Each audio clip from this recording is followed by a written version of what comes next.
Hello बच्चों, नमस्ते। कैसे हैं आप सभी? उम्मीद है शानदार होंगे और शानदार तरीके से अपनी पढ़ाई को कर रहे होंगे। बच्चों, मैं आपका भाई नीरज यादव स्वागत करता हूं आपका अपने परिवार तैयारी विद नीरज में। बच्चों, जैसा कि आप जानते हैं कि हम लोग ऑब्जेक्टिव क्वेश्चन लेकर चल रहे हैं और जो भी बच्चे हैं उनको सब्जेक्टिव में कम प्रॉब्लम होती है, ऑब्जेक्टिव में ज्यादा दिक्कत होती है। इसलिए मैंने सोचा कि पहले आप लोग को ऑब्जेक्टिव करवा दिए जाए और इसके साथ साथ सब्जेक्टिव क्वेश्चन की भी तैयारी कराते रहा जाएगा।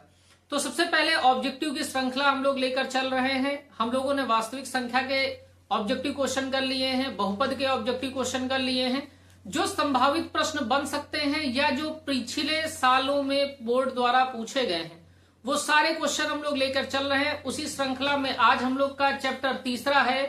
तीसरा चैप्टर को हम जानते हैं बेटा, तीसरे चैप्टर का हमारे नाम है दो चर वाले रैखिक समीकरण। तो आइए पहले कुछ छोटी छोटी बातें जान लेते हैं, फिर हम लोग चैप्टर को स्टार्ट करते हैं। देखिए बच्चों, जैसा कि चैप्टर का हमारा नाम है दो चर वाले रैखिक समीकरण, रैखिक समीकरण युग्म। बेटा, दो का मतलब तो दो ही होता है, चर का मतलब होता है जैसे चर हमारे एक्स वाई होते हैं, ऐसी राशियां जिनका मान हमें पहले से ज्ञात ना हो उनको हम चर कहते हैं। रैखिक का मतलब होता है बेटा, रैखिक का मतलब होता है बेटा जिसकी अधिकतम घात, जिसकी अधिकतम घात एक हो, अधिकतम घात एक हो। समीकरण का मतलब बेटा इक्वल टू का साइन रहेगा, युग्म का मतलब होता है जोड़ा। तो हम कह सकते हैं बेटा दो चर वाले रैखिक समीकरण का जो मानक रूप होता है वो ax plus b y plus c बराबर 0 होता है। अगर बेटा हमारे पास रेखा एक है तो मानक रूप तो हमारा यही रहेगा, लेकिन यहां पे हमसे कह रहा समीकरण युग्म, इसका मतलब रेखा एक ना हो के एक से अधिक है, दो है। तो बेटा हमारा मानक रूप तो ax plus b y plus c बराबर 0 ही होगा। लेकिन पहली रेखा हमारी क्या होगी? पहली रेखा, तो बेटा हमारी जो पहली रेखा हो जाएगी a1x plus b1y plus c1 बराबर 0। और बेटा हमारी दूसरी रेखा क्या होगी? दूसरी रेखा क्या होगी? तो हम कहेंगे भैया a2x हो जाएगा, b2y हो जाएगा प्लस c2 हो जाएगा बराबर 0। ठीक है, तो ये हमारी दो रेखाएं हैं। ठीक है भाई, दो रेखाएं हैं। अब बेटा ये रेखाएं अगर हम इनको प्लॉट करें ग्राफ में तो ये हमको क्या देते हैं?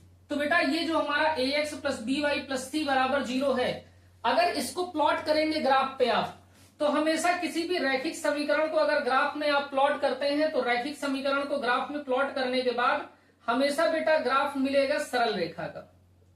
हमेशा किसका ग्राफ मिलेगा? सरल रेखा का। तो आपसे अगर पूछा जाता है कि किसी भी रैखिक समीकरण को अगर ग्राफ में हम प्लॉट करते हैं तो वो किस प्रकार की आकृति बनाएगी, तो बेटा वो सरल रेखा का ग्राफ बनाएगी, सरल रेखा का ग्राफ बनाएगी। आगे देखिए बच्चों, हमको यहाँ पे देखना है, हमको यहाँ पे देखना है कि ये जो रेखाएं हैं वो किन किन प्रकार से हो सकती हैं। तो रेखाएं हमारे को यहाँ पे पढ़नी है बेटा, तीन प्रकार की रेखाएं। पहली रेखा हमको पढ़नी है प्रतिच्छेदी रेखा, प्रतिच्छेदी रेखा। दूसरा बेटा यहीं पे हमको देखना है संपाती रेखा, संपाती रेखा। और तीसरा हमको यहीं पे देखना है बेटा, तीसरा हमको यहीं पे देखना है समांतर रेखा, समांतर रेखा। तो यहां पे आपको केवल एक बात ध्यान रखनी है भैया, दो चर वाले रैखिक समीकरण का मानक रूप क्या होता है? तो आप कहेंगे दो चर वाले रैखिक समीकरण का मानक रूप, दो चर वाले रैखिक समीकरण का मानक रूप ax plus b y plus c बराबर 0 होता है। अगर इसको ग्राफ में हम प्लॉट करेंगे तो ग्राफ में किस चीज का ग्राफ देगी? सरल रेखा का ग्राफ देगी। अगर बच्चों हमारे पास रेखा एक से अधिक है, जो कि युग्म कह रहा है यानी जोड़ा है, जोड़े का मतलब दो है, तो पहली रेखा हमारी हो जाएगी a1x plus b1y plus c1 बराबर 0 और दूसरी रेखा हो जाएगी a2x plus b2y plus c2 बराबर 0। आप यहां पूछ सकते भैया a b c क्या है? तो आप कहेंगे जहां a, b, c वास्तविक संख्याएं। क्या है भैया जी? वास्तविक संख्याएं। और बेटा एक चीज और ध्यान रखिएगा, a और b एक साथ शून्य नहीं हो सकते, एक साथ शून्य नहीं हो सकते, शून्य नहीं हो सकते, नहीं हो सकते। इसका क्या मतलब बेटा? जैसे हमारा मानक रूप है ax plus b y plus c बराबर 0। तो बेटा एक बार ए 0 हो सकता है ना, यानी इसको हम लोग अगर ए 0 हो जाएगा तो 0x plus b y plus c बराबर 0 कह देंगे। ठीक बात है बेटा। दूसरी बार हमारा बी 0 हो सकता है, यानी पहला एक केस तो ये बन गया, दूसरा केस क्या बन सकता है, बी 0 हो सकता है, यानी ax हो जाए प्लस 0y हो जाए प्लस सी हो जाए बराबर 0। ये तो ठीक है, लेकिन कभी भी ऐसा नहीं हो सकता बेटा कि ए भी 0 हो जाए बी भी 0, यानी 0x plus 0y plus c बराबर 0। ये बेटा संभव नहीं है, ये केस नहीं हो सकता। ठीक है बात, ये केस हमारा नहीं हो सकता। तो बच्चों इसमें आपको ये ध्यान रखना है, ये सारी बातें आपको ध्यान रखनी। इसके बाद हम लोग पढ़ते हैं प्रतिच्छेदी रेखा क्या होती, संपाती रेखा क्या होती और समांतर रेखा क्या होती। इसको आप नोट डाउन कर लीजिएगा। देखिए बेटा,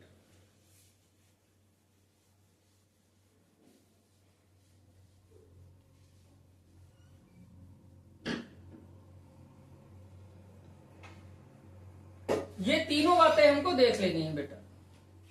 तो सबसे पहले आप देखिए कि हमारी प्रतिच्छेदी रेखा क्या होती है और कंडीशन क्या है। तो आप देखते रहिए। प्रतिच्छेदी रेखा देखनी है हमको बेटा, समांतर रेखा देखनी है, और फिर हमको देखनी है बेटा प्रतिच्छेदी रेखा हो गई, समांतर रेखा हो गई बेटा, समपाती रेखा समपाती रेखा। देखिए बेटा ऐसी रेखाएं जो एक दूसरे को प्रतिच्छेद करती हैं। हमारी ये हमने कहा ये हमारी एक रेखा है, ये पहली रेखा है। अब बेटा रेखा है तो उनको दोनों दिशाओं तक बढ़ाया जा सकता है। ये हमारी बेटा दूसरी रेखा है, दूसरी रेखा। ऐसी रेखाएं जो किसी एक बिंदु पर एक दूसरे को प्रतिच्छेद कर दें, इन रेखाओं को हम बोलते हैं बच्चे प्रतिच्छेदी रेखा। ऐसी रेखाएं जो एक दूसरे को किसी एक बिंदु पर प्रतिच्छेद करती हैं, प्रतिच्छेदी रेखाएं कहलाती हैं। समांतर रेखाएं क्या होती हैं बेटा, तो हमने कहा एक रेखा हमारे पास ये दे रखी है, इसको हम कह रहे हैं ये हमारी पहली रेखा है, और बेटा एक रेखा हमारे पास ये दे रखी है, इसको हम कह रहे हैं ये हमारी दूसरी रेखा है, दूसरी रेखा। तो बेटा समांतर रेखाएं क्या होती हैं, ऐसी रेखाएं जिनकी समांतर रेखाएं क्या होती, ऐसी रेखाएं जिनके बीच की दूरी प्रत्येक बिंदु पर समान रहे। ऐसी रेखाएं जिनके बीच की दूरी प्रत्येक बिंदु पर समान रहे, समांतर रेखाएं होती हैं। बेटा तीसरी रेखाएं देखिए, संपाती रेखा क्या होती है। मैंने कहा ये हमारी पहली रेखा है, ये हमारी बच्चे पहली रेखा है, पहली रेखा, और बेटा ये हमारी दूसरी रेखा है, ये हमारी क्या है, दूसरी रेखा। ठीक है बात, ये हमारी बेटा क्या हो गई, दूसरी रेखा। जब बेटा पहली रेखा और दूसरी रेखा एक दूसरे के ऊपर हो जाएं, जब पहली रेखा दूसरी रेखा एक दूसरे को ऊपर हो जाए, सपोज दैट ये हमारी बेटा पहली रेखा है, ये दूसरी रेखा इसी रेखा के जस्ट ऊपर जाके बैठ जाए। कैसे, देखिए दूसरी रेखा अब हमारे पहली रेखा के जस्ट ऊपर आके बैठ गई, तो बेटा ये दोनों रेखाएं जो अब हैं ये हमारी क्या हो जाएगी, समपाती रेखा। क्या हो जाएंगे भैया जी, समपाती रेखा। बात आई समझ। तो मैंने कहा प्रतिच्छेदी रेखाएं क्या होती हैं, ऐसी रेखाएं, मैं यहां पे लिख दे रहा हूं, यहां पे लिख दे रहा हूं, ऐसी रेखाएं, इसको मिटा दीजिए, ऐसी रेखाएं जो एक दूसरे को एक बिंदु पर प्रतिच्छेद करती। प्रतिच्छेद करने को बेटा यहां पे लिखिए, एक दूसरे को एक बिंदु पर काटती हैं, प्रतिच्छेदी रेखाएं कहलाती हैं, प्रतिच्छेदी रेखाएं कहलाती हैं, रेखाएं कहलाती हैं। अब बात आपको 100% क्लियर हो गई होगी। समांतर रेखाएं देखिए क्या होती, फिगर से आपने समझ लिया। अब यहां पे देखिए परिभाषा में लिख दे रहा हूं, ऐसी रेखाएं ऐसी रेखाएं जिनके बीच की दूरी प्रत्येक बिंदु पर समान होती है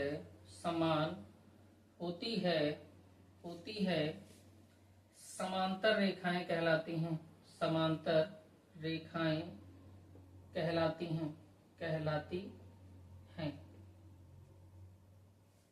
ठीक है। संपाती रेखाएं देखिए, जब एक रेखा दूसरी रेखा के ऊपर हो, जब एक रेखा दूसरी रेखा के ऊपर स्थित हो तब ऐसी रेखाओं को संपाती रेखाएं कहते हैं। बात आगे समझ बेटा, इतनी बात नोट डाउन करिए फटाफट, इतनी बात को जस्ट नोट डाउन कर लीजिए बेटा। नोट कर लिया, इतनी बात आपने नोट कर लिया। एक बात हम लोग संपाती रेखाओं में अथवा करके और लिख सकते हैं। क्या लिख सकते हैं बेटा? या क्या लिख सकते हैं? ऐसी रेखाएं जिनका रूप समान होता है,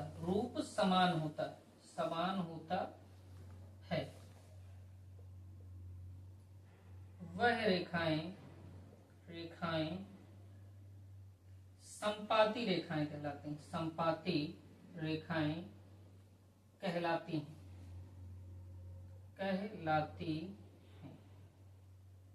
मैं उदाहरण आपको दे रहा हूं। जैसे देखिए, एक रेखा हमारे पास दे रखी बेटा, है 2x + 3y + 5 = 0, और दूसरी रेखा हमारे पास दे रखी है 4x + 6y + 2 + 10 = 0। अगर इस रेखा को देखिए और इस रेखा को देखिए, अगर बेटा हम इस रेखा में से 2 कॉमन ले लें, तो जैसे ही 2 कॉमन लेंगे तो 2x + 3y + 5 = 0 हो जाएगा। तो ये रेखा और इस रेखा का रूप समान हो गया ना, तो ये रेखा बेटा इस रेखा की संपाती। बात समझ में आई? ये रेखा इस रेखा की संपाती है, इसीलिए मैंने लिखा दिया ऐसी रेखाएं जिनका रूप समान होता है, उन रेखाओं को हम संपाती रेखा कहते हैं। ठीक है। अब बेटा ये तो हमारा हो गया कि हम रेखा का समीकरण हमारे पास दिया हो, रेखा के समीकरण को हम ग्राफ पे प्लॉट कर लें, तो हम इस तरीके से हमको पता चल जाएगा कि एक बिंदु पे काट रही है तो प्रतिच्छेदी रेखा है। बेटा हर बिंदु पे दूरी समान है तो समांतर है। अगर रेखा का ग्राफ बना रहे, एक दूसरे के ऊपर इंटरसेक्ट कर जा रही, एक दूसरे के ऊपर से निकल रही है, तो हम कहेंगे संपाती है। लेकिन बेटा रेखा देखने के बाद हम कैसे बता दें? हमारे पास ऐसा समीकरण दिया हो तब कैसे बता दें? तो इनके जो बेटा घटक दिए हैं ए, बी और सी जो दे रखे हैं, उनको देख के हम बता सकते हैं। तो इसको आपने नोट डाउन कर लिया है। अब हम आपको एक तालिका बनवा दे रहे हैं, उस तालिका से बेसिकली आपको ये चीज का ज्ञान हो जाएगा। उसके बाद फिर हम लोग ऑब्जेक्टिव क्वेश्चन करेंगे बेटा। तो बहुत ध्यान से सारी चीजों को देखते रहिए और करिए फिर आगे।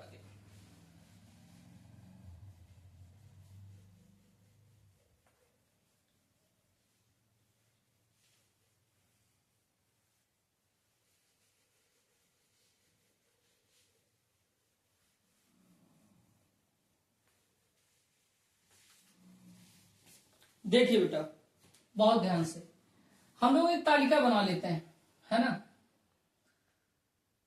यहां हमने आपसे लिखा प्रतिच्छेदी रेखाएं। यहां पे हमने लिखा बेटा ये हो गई प्रतिच्छेदी रेखाएं। यहां हमने लिखा संपाती रेखाएं। यहां हमने लिखा बेटा समांतर रेखाएं।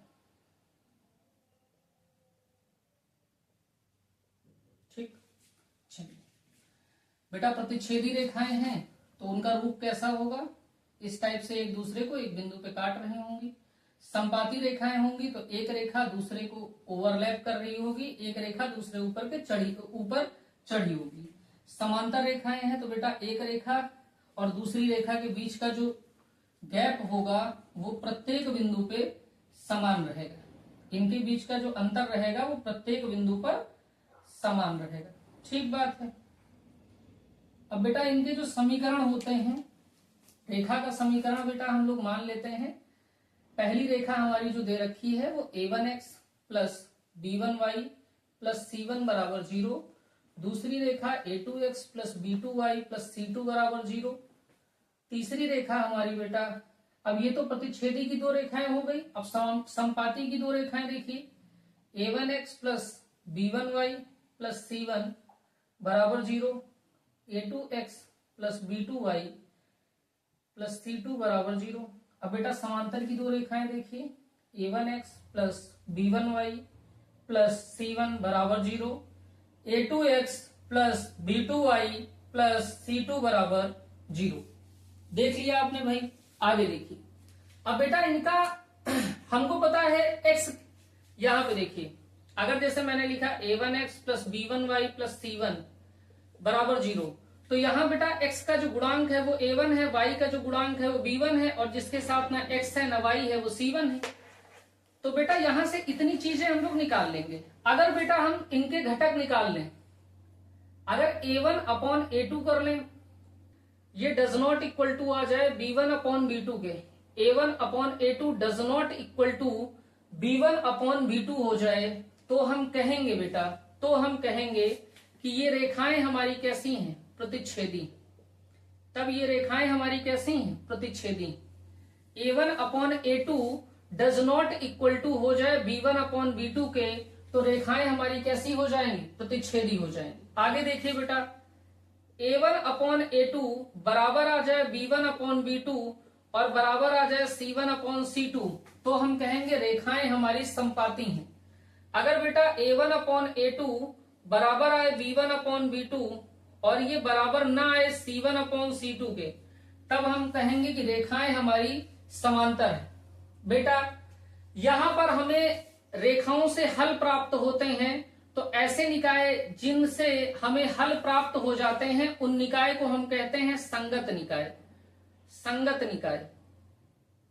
तो बेटा प्रतिच्छेदी रेखाएं संगत निकाय प्रदान करती हैं क्योंकि इनसे हल प्राप्त होता है, और बेटा संपाती रेखाओं से भी हल प्राप्त होता है, इसलिए इन्हें भी संगत निकाय कहा जाता है।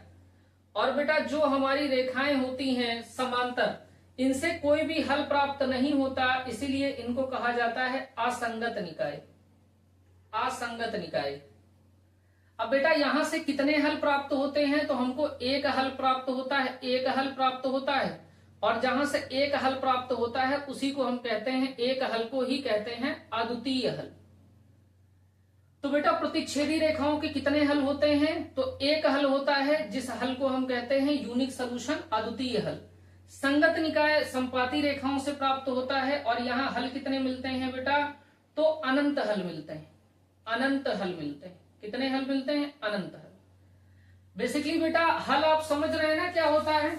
जैसे हमारे पास एक समीकरण दिया हो x प्लस वाई बराबर 10, समीकरण हमारे पास दिया हो x प्लस वाई बराबर 10, तो x y के वो मान जो इस समीकरण को संतुष्ट करें वही हल कहलाते हैं। जैसे x बराबर 1 रख दें, y बराबर 9 रख दें, तो बेटा यहाँ 1 प्लस 9 बराबर हो जाएगा 10 के, तो संतुष्ट कर रहे हैं ना, तो x और y के ये मान इस समीकरण के बेटा हल है।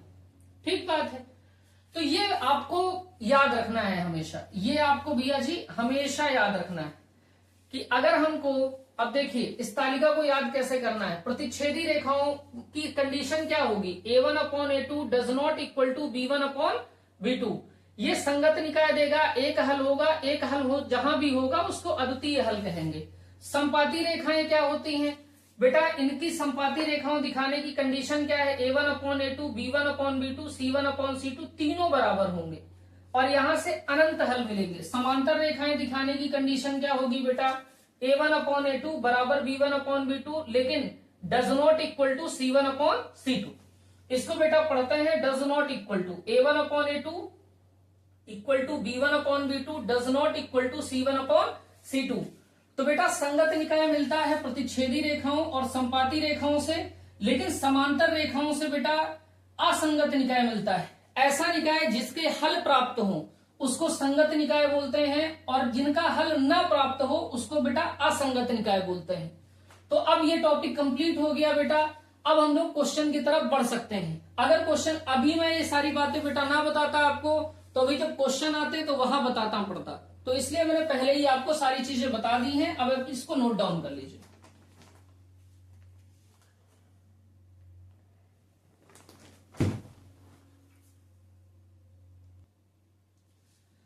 चलिए बच्चों, तो थ्योरी पोर्शन कंप्लीट हो गया। क्वेश्चन देखिए, और अगर कोई चीज बच गई होगी जो क्वेश्चन में उपयोग में आएगी तो उसको मैं साथ साथ आपको बताता चलूंगा। लेकिन जो चीजें बताई गई हैं उनको आपको 100% ध्यान में हमेशा रखना है ना। आप शॉर्ट नोट तैयार करते रहिए और पढ़ते रहिए। पहला प्रश्न देखिए बेटा, और ये जो प्रश्न है ये 2023 में पूछा गया है ना। डेट डालना, ईयर डालना मैं भूल गया। 2023 में ये पूछा गया है। क्या कह रहा प्रश्न? कह रहा किसी संख्या के 1/3 भाग 21 के बराबर है तो वह संख्या होगी।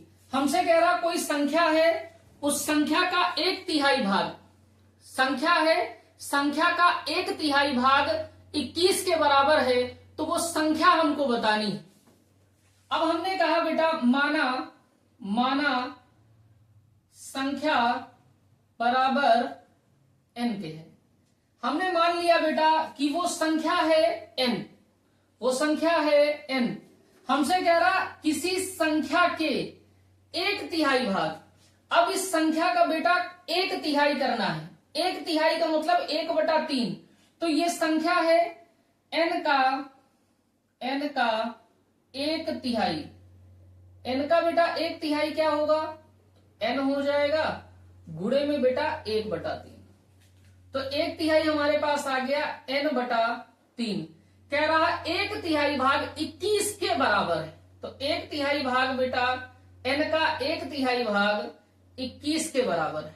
तो कह रहा वह संख्या बताइए। और संख्या आपने n मानी है, यानी n का मान निकालना है। बेटा 21 को हम लोग लिख सकते हैं 21/1। तिर्यक गुणा कर लीजिए तो n में 1 का गुणा n हो गया। 21 में 3 का गुणा कर देंगे तो 63 हो जाएगा बेटा। तो n की वैल्यू 63 आ गई, यानी हमारी जो संख्या रही वो 63 रही। ऑप्शन बचे सी करेक्ट है। अब बताइए, इतना लल्लू पंजू सवाल आपसे पूछा गया तो नोट कर लीजिए। अगला क्वेश्चन देखिए। अब बेटा दूसरा सवाल देखिए। कह रहा समीकरण 3x + 2y + 6 तथा y बराबर 0 का हल होगा। तो बेटा हमको दे रखा है समीकरण 3x + 2y बराबर 6, और हमको दूसरा समीकरण दे रखा है y बराबर 0। इसको बेटा समीकरण 1 कह दीजिए, इसको समीकरण 2 कह दीजिए। अब बेटा कहना क्या है, y का जो मान है ना उठा के समीकरण 1 में रख दीजिए। तो आप लिखिए समीकरण 2 से y का मान समीकरण 1 में रखने पर तो बेटा 3x तो वैसे का वैसे रहेगा, 2 भी प्लस का 2, y की जगह आप 0 रख दीजिए तो ये गुणे में 0 हो गया बराबर 6 के। तो यहां बेटा 3x वैसे का वैसे 2 में 0 का गुणा कर देंगे, 0 बराबर हो गया 6 के। 3x में 0 जोड़ देंगे तो ये हो जाएगा बेटा 3x बराबर 6 के। तो बेटा x बराबर हो जाएगा 6/3। 3 एकम 3, 3 दूनी 6, तो x का मान हो जाएगा बेटा 2। और बेटा देखिए x का मान यहाँ 2 है और y का मान हमको 0 दे रखा है। तो आपके जो निर्देशांक लिखे जाते हैं वो किस रूप में लिखे जाते हैं? x, y। तो यहाँ जो मान दे रखे हैं ना बेटा, पहले x का मान दे रखा है, फिर y का मान दे रखा है। तो x का मान बेटा कितना है? 2, और y का मान हमारे पास 0 है बेटा। y का मान कितना है? 0। या आप निकाल के चेक करना चाहें, यहां तो दे ही रखा, चेक करना चाहें तो चेक भी कर सकते हैं। x का मान बेटा 2 यहां रखिए। तो जैसे ये 3x + 2y बराबर 6 दे रखा है, x का मान 0 रखिए, 2 रखिए। x का मान 2 निकाले हैं ना, तो 2 रखिए। तो 3 × 2 हो गया, प्लस का 2y हो गया, और इसको 6 के बराबर दिखाई दीजिए। तो ये 6 हो गया, प्लस का 2y हो गया, बराबर 6 बराबर 6। तो बेटा इस 6 का पक्षांतर उधर करेंगे तो माइनस में चला जाएगा, तो 2y बराबर 6 माइनस 6 हो गया, तो 2y बराबर 0 हो गया भैया जी, तो y बराबर 0 दे रखा है। इस तरीके से आप ये चीज चेक कर सकते हैं कि आपने जो मान निकाला है वो सही है कि नहीं। भाई y का मान 0 दे रखा था, x का मान आपने निकाला, जब रख दिया तो y का 0 अगर मान आ रहा तो संतुष्ट हो रहा मामला। तो भैया ऑप्शन आपका जो सही हो गया वो कौन सा सही हुआ? 2। अब बेटा 0,2 नहीं लगा देना, यहाँ x का मान 0 नहीं निकला है, x का मान कितना निकला है? 2। तो विकल्प हमारा कौन सा हो गया? पहला। नोट कर लीजिए। अब मेरे भाई इस सवाल को कौन नहीं कर सकता, लेकिन ये सवाल भी भैया बोर्ड ने 2023 में पूछा है, तो आपको ऐसे प्रश्न भी मिलते हैं। नोट करिए बेटा। क्वेश्चन नंबर 3 देखिए क्या कह रहा? कह रहा दो संख्याओं का योगफल, दो संख्याएं दी हैं, उनका बेटा योगफल दिया है और अंतर, उनका अंतर दिया है। योगफल कितना दे रखा है बेटा? 8। अंतर कितना दे रखा है? 2। कह रहा तो संख्याएं होंगी, तो वे संख्याएं क्या होंगी? तो हमने बेटा, हमसे कह रहा दो संख्याओं के योगफल और अंतर, इसका मतलब बेटा वो दो संख्याएं हमको अपने से माननी है। तो आप मान लो भाई, आपने लिखा माना पहली संख्या x तथा दूसरी संख्या y है। पहली संख्या x तथा दूसरी संख्या y है। तब बेटा हमसे कह रहा संख्याओं के योगफल 8, तो हमारी दोनों संख्याओं का योगफल यानी x प्लस वाई बराबर हमारे पास कितना हो गया? 8। दोनों संख्याओं का योग, तो दोनों संख्याओं को हमने जोड़ दिया है, 8 के बराबर है। कह रहा दोनों संख्याओं का अंतर 2 है, तो बेटा दोनों संख्याओं को घटा दिया तो अंतर कितना हो गया हमारा? 2। तो हमारे पास बेटा एक समीकरण ये हो गया, दूसरा समीकरण ये हो गया। अब बेटा हमको x और y के मान निकालने, हमसे कह रहा तो संख्याएं होंगी, यानी तब संख्याएं क्या होंगी? और संख्या आपने माना है x और y, यानी निकालना क्या है भैया? x और y।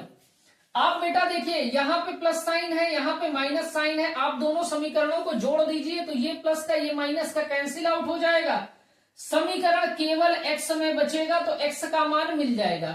हमने कहा समीकरण 1 प्लस समीकरण 2, यानी पहले समीकरण को दूसरे समीकरण में जोड़ने पर, तो हमने कहा x प्लस वाई बराबर 8 है, x माइनस वाई बराबर 2 है।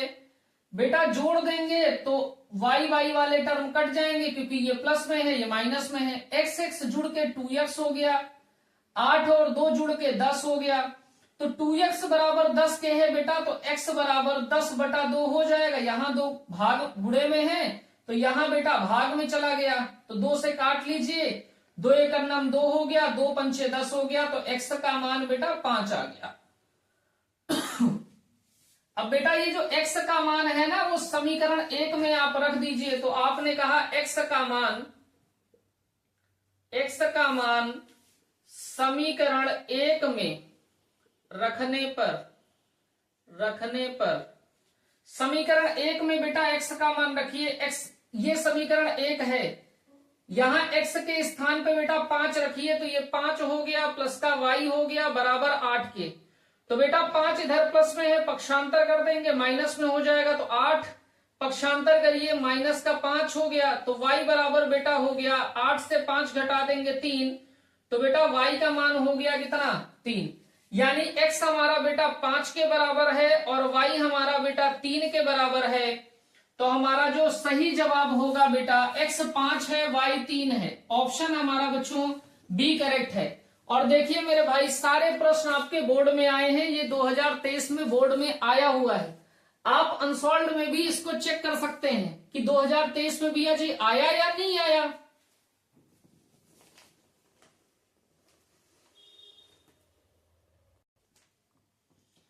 बच्चों 14 प्रश्न देखिए क्या कह रहा? कह रहा दो संख्याओं का योगफल 24 है, दो संख्याएं हैं उनका जोड़ दिया है बेटा 24। कह रहा उनमें से एक संख्या दूसरी संख्या की दोगुनी है, उनमें से बेटा एक संख्या दूसरी संख्या की दोगुनी है। संख्याएं क्रमशः हैं, यानी संख्याएं आपको ज्ञात करनी है। और भैया जी ये भी प्रश्न आपका कब पूछा गया, तो आप कहेंगे 2023 में पूछा गया। हमसे कह रहा दो संख्याएं हमको बतानी है, तो जब बेटा जो चीज बतानी है वो चीज आप मान लीजिए। तो आप कह दीजिए माना दो संख्याएं क्रमशः x तथा y, दो संख्याएं क्रमशः x तथा y हैं। पहली कंडीशन आप देखिए, कह रहा दो संख्याओं का योगफल 24 है। योगफल भैया हमको कितना दे रखा, 24 दे रखा। तो हम पहली कंडीशन लगाइए, कह रहा जोड़ 24 है, योगफल 24 है, तो दोनों को जोड़ दिया किसके बराबर है, 24 के। इसको आप पहला समीकरण कह दीजिए। आगे आप सवाल पढ़िए, कह रहा उनमें से एक संख्या यानी x दूसरी संख्या की दोगुनी है, यानी y की क्या है, दोगुनी, यानी x हमारा है दोगुना किसका भैया जी, y का। ये आपका समीकरण नंबर 2 हो गया। कह रहा पहले दो संख्याओं का योगफल 24 है, तो दो संख्याओं का योगफल 24 हो गया। कह रहा उनमें से एक संख्या दूसरी संख्या की दोगुनी है, तो एक संख्या दूसरी संख्या की दोगुनी है, तो x बेटा दोगुना है किसका, y का। ठीक है बात, ठीक है इतनी बात। अब बेटा हमको x और y के मान निकालने हैं। आप एक काम कर लीजिए, समीकरण एक हमारा दे रखा है x प्लस वाई बराबर 24, दूसरे समीकरण में x बराबर 2y है। ये x का मान बेटा उठा के पहले समीकरण में आप रख दीजिए, तो कहेंगे क्या, समीकरण 2 से x का मान समीकरण 1 में रखने पर तो बेटा यहां हो जाएगा 2y प्लस वाई बराबर 24। तो बेटा 2y में 1y जोड़ देंगे, हो गया 3y बराबर 24। तो यहां बेटा देखिए y बराबर हो जाएगा 24 और 3 यहां बेटा गुणे में है, उधर जाएगा भाग में, तो ये बेटा बटे में 3 हो गया, 3 एकन्नम 3 हो गया और 3 अट्ठे 24 हो गया। ठीक है भाई, तो y बराबर हमारा हो गया बेटा 8। y का हमारा जो मान आ गया वो 8 आ गया। अब ये बेटा y का जो मान इसको बेटा समीकरण नंबर 2 में आप रख दीजिए। तो आप कहेंगे क्या, y का मान समीकरण 2 में रखने पर तो बेटा x बराबर 2y है, तो y का मान 8 आप रख दीजिए, तो गुणे में 8 हो गया, x बराबर 8 दूनी 16 हो गया। तो हमारे पास बेटा x का मान 16 आ गया, y का मान 8 आ गया। तो हमारा x बराबर 16 है बच्चे, y बराबर 8 है। और देखिए अब हमारा उत्तर सही है या नहीं है, इसकी जांच भी करिए। हमसे कह रहा था दो संख्याओं का योगफल 24 है, तो जब x प्लस वाई आप करेंगे भैया तो 16 प्लस 8 हो जाएगा, और 16 8 किसके बराबर है, तो आप कहेंगे सर 24 के। कह रहा उनमें से एक संख्या दूसरी संख्या की दोगुनी है, तो बेटा 8 दोगुना है, 8 16 का दोगुना है, तो एक संख्या दूसरी की बेटा दोगुनी। ठीक है ना, तो हमारा जो ऑप्शन हो गया वो x बराबर 16 हो गया, y बराबर 8 हो गया। x बराबर 16 y बराबर 8 कहाँ है, पहले विकल्प में है, तो बच्चे पहला विकल्प हमारा सही हो गया।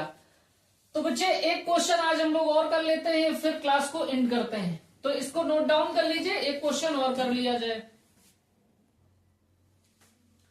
बच्चों आइए पांचवा क्वेश्चन देखते हैं क्या कह रहा रैखिक समीकरण युग्म x प्लस वाई बराबर 10 कॉमा x माइनस वाई बराबर 4 का हल है। और ये क्वेश्चन भी बेटा 2023 में आया है। तो बच्चों हमसे पूछ रहा है इस दोनों समीकरणों को हल करने पर x के और y के क्या मान प्राप्त होंगे। बहुत आसान सवाल है। देखिए एक समीकरण हमारा दे रखा है x प्लस वाई बराबर 10, इसको आप समीकरण नंबर 1 कह दीजिए। दूसरा समीकरण बेटा x माइनस वाई बराबर 10 दे रखा है, ये दूसरा समीकरण हो गया। बेटा आप बहुत ध्यान से देखेंगे, यहाँ प्लस है यहाँ माइनस है, अगर दोनों समीकरणों को जोड़ देते हैं तो y के टर्म कट जाएंगे, तो ये समीकरण एक x के टर्म में रहेगा और x के टर्म में रहेगा तो हम बेटा x का मान प्राप्त कर लेंगे, उस x के मान को समीकरण में रख देंगे, y का मान मिल जाएगा। तो हम क्या कह रहे हैं, जब विपरीत चिन्ह होते हैं तो उनको समीकरण हल करने का सिस्टम क्या है, जब चिन्ह आपके विपरीत होंगे, चिन्ह विपरीत होंगे, विपरीत, तब गुणांक बराबर करके, गुणांक बराबर करके जोड़ देते हैं, जोड़ देते हैं, जोड़ देते हैं। और बेटा जब चिन्ह समान रहे, जब चिन्ह समान रहे, समान रहे, तब गुणांक बराबर करके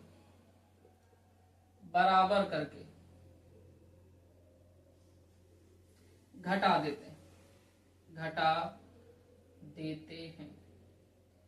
तो बेटा जब चिन्ह विपरीत होंगे, यानी चिन्ह एक पॉजिटिव है तो दूसरा निगेटिव है, या एक निगेटिव है तो दूसरा पॉजिटिव है, तो बेटा गुणांक बराबर कर लोगे। जैसे यहां देखो बेटा x का गुणांक 1 है, y का गुणांक भी 1 है, x का गुणांक भी 1 है, y का गुणांक 1 है। तो यहां बेटा चिन्ह विपरीत है तो हम क्या कर रहे हैं, जोड़ दे रहे हैं। चिन्ह समान रहेगा मतलब बेटा प्लस कॉमा प्लस रहे, या बेटा माइनस कॉमा माइनस रहे, तो बेटा गुणांक बराबर करके घटा दे। देखिए समीकरण 1 हो गया प्लस समीकरण 2।